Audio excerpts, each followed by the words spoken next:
Have you ever been surprised by feedback that someone gave you? Perhaps someone described you as being confident when you feel anxious all the time.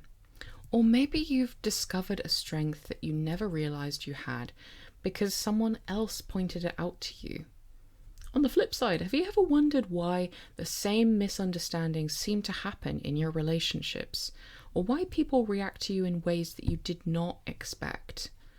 The truth is that none of us sees ourselves completely clearly. There are parts of ourselves that we know very well. There are parts of ourselves that other people notice before we do.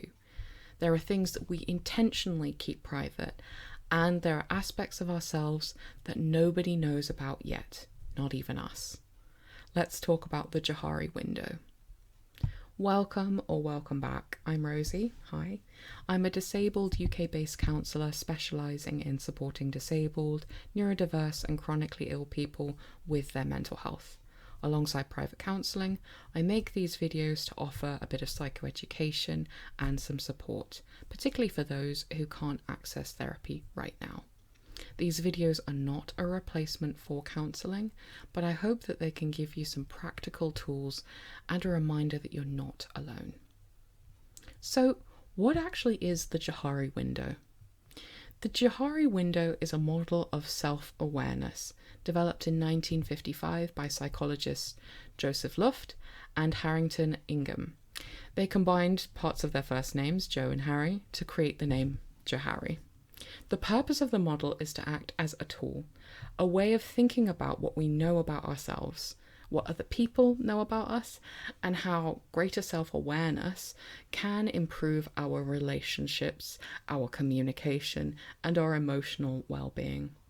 This model is divided into 4 areas, usually called quadrants. As we go through them, remember that everyone has all 4. The goal isn't to eliminate any one of them, it's simply to understand them a little bit better. So let's start with what's called the open area. The open area contains everything that both you and other people know about you. This might include your sense of humour, for example, your hobbies, your values, your job, your personality, or perhaps the fact that you're someone who enjoys helping others. These are the things that are visible. Generally speaking, the larger this area is, the easier communication with others becomes. People know what to expect from you, and you have a reasonably accurate understanding of how you come across to others. To be explicit, this doesn't mean telling everyone everything about yourself. It simply means that there's enough openness and honesty for healthy relationships to develop with other people. The second quadrant is called the hidden area. These are the things that you know about yourself, but other people don't know about you.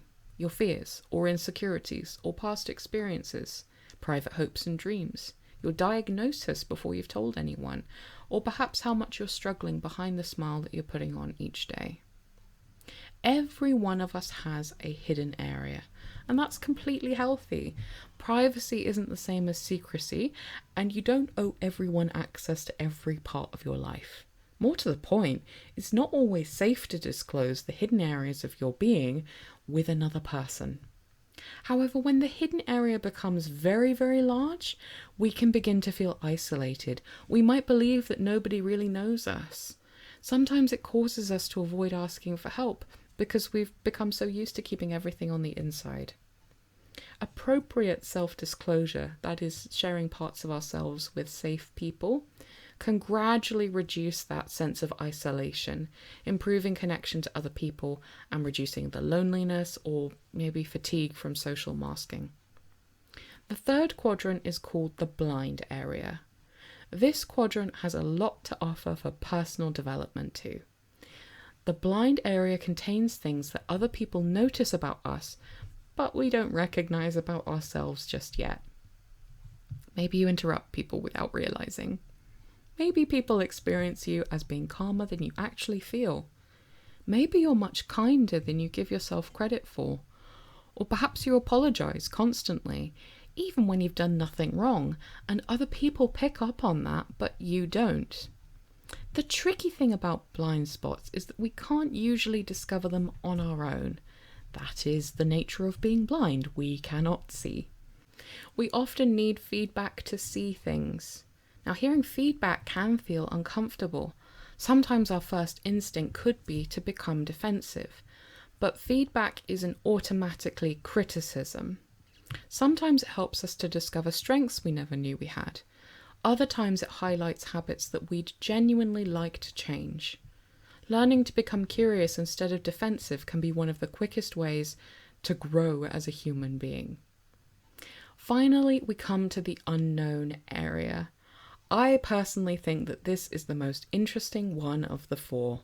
It's the one with the greatest mystery and therefore potential. This contains aspects of ourselves that neither we nor other people know about yet. Hidden talents, ways we might respond under pressure, interests we haven't tried, therefore discovered, strengths that haven't yet had the opportunity to emerge in you.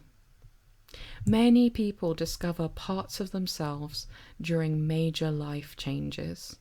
Some people don't realize how resilient they are until they're faced with illness, for example, or others discover creativity after retirement. Some learn that they enjoy public speaking after years of believing that they were just too shy for it. The unknown area reminds us that we're never completely finished with growing. There's always more to discover in life and experience. You could sit on this planet for 1,000 years, and I promise you, there would still be more to discover about yourself and the world around you.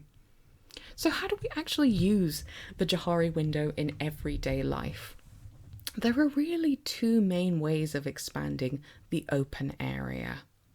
The first is self-disclosure. That is sharing appropriate parts of yourself with people you've learned are trustworthy. It means allowing yourself to be known.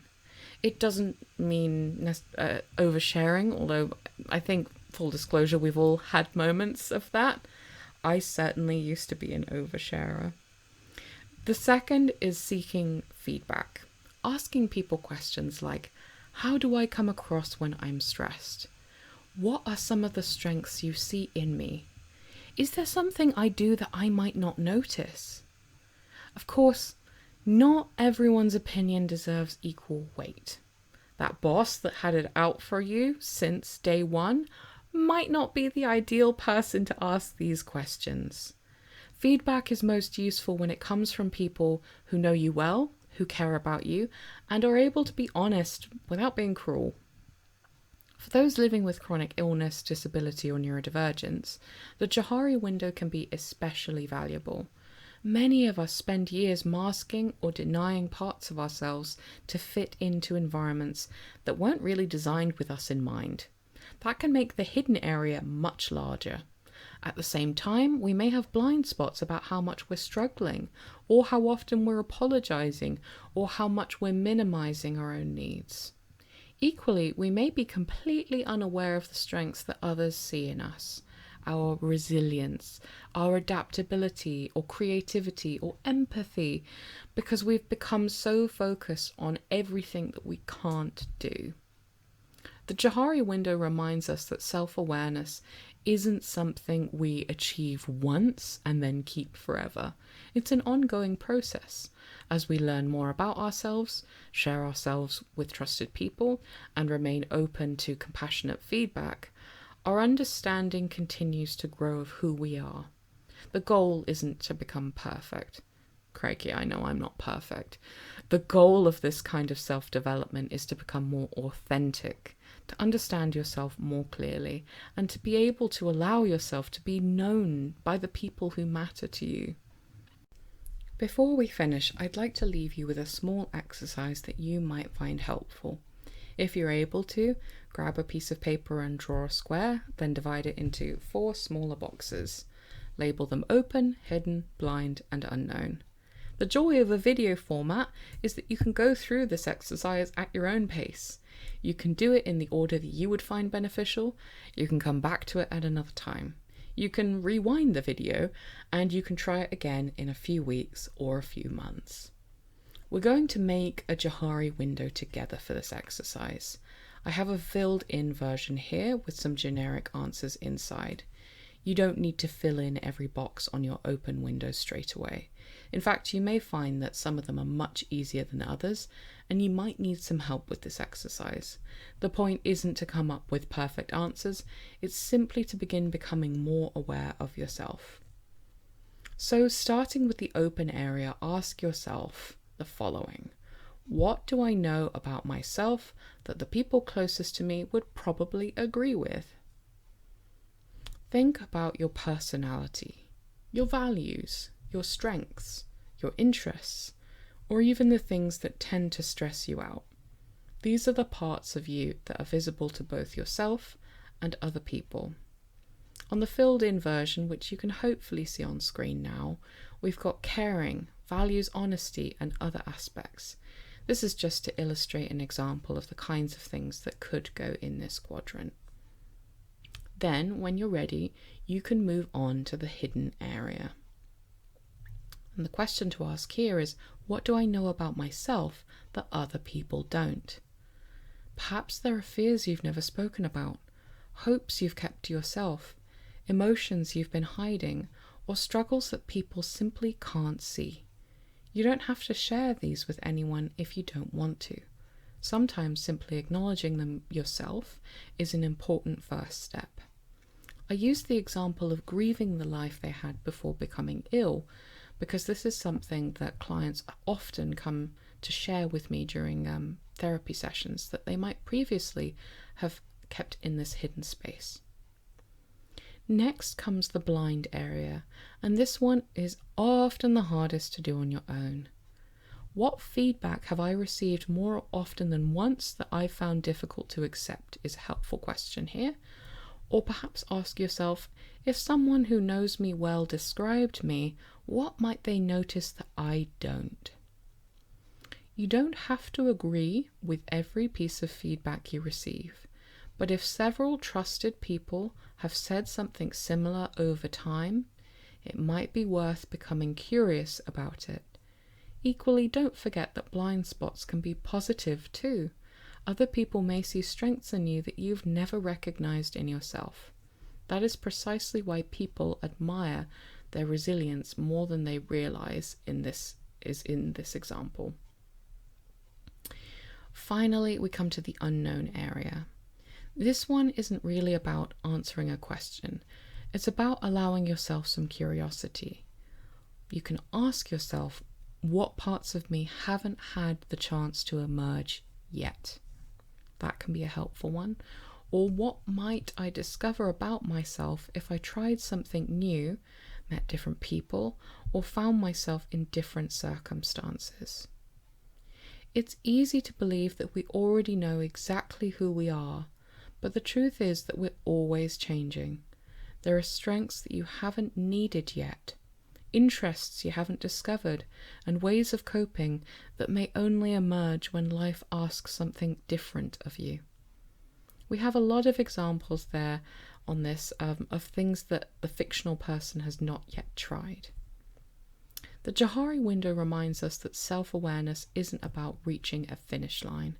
It's about remaining curious and continual gradual self-development through increasing our awareness.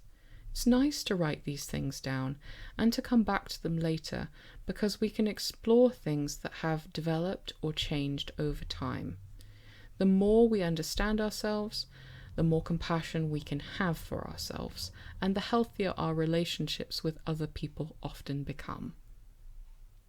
If you've made it this far, thank you so much for watching. If this episode has resonated with you, I'd really appreciate it if you could like the video, subscribe, or share it with somebody else who might find it helpful to learn about Johari's Window. I always love hearing your suggestions for future topics, so please do leave them in the comments section below. If you're interested in working with me on a one-to-one basis, you'll find information about my counselling services in the description as well. Thank you so much for watching and take really good care.